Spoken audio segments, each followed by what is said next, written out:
ka na bukas magbabasketball. Bakit? Kasama naman yung Kaya kumakain po kami ng pandekoko. Ang ibig sabihin ni Sir, pamili kayo ng ibang time, baka wala siya bukas. Oo. Ano pa sabi, dalawa PE?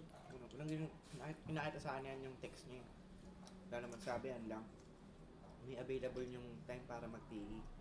Kung wala naman sinabing dalawa PE natin. Baka wala sila bukas na naman.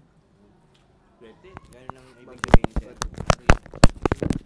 Sabi bukas wala tayo. Hindi ko lang alam. Mas maganda kung wala siya. Tapos pero nasa PE, kaya Columbus tayo. Hmm? So pero nasa Columbus tayo. Basketball kami. Nagbo-bowling ko na ako bukas. Pag nagbabasketball ako, natatakot ako kalaban ko babae. Ako lang tibay.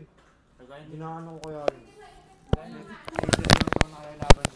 Kagaya na. Basket natin yung... Diba ko naman? Girlfriend host. Yun yun yan. Ito na yung kalaban natin natin yun.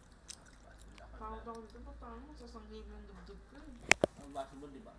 Pag ganito ko. Pag ganito ko, tinama dito. Sabi ni si Joe. Di ba bumagsak ka sa basketball? Ha? Di ba bumagsak ka na? Buwasin tayo. Magkatambahan sila niya.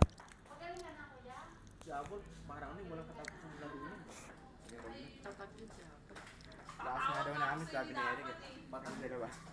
Walang pahinga, laro ng laro. Batak si Abol, batak. Ngayon, di ba kayo may basketball sa babae? Wala. Meron. Tomboy, bakula, babae. Akin ang ganda. Basketball. Nakwenta sa sila na Eh, sila kilala mo si ano? Christine Joy. kapit bahay ko.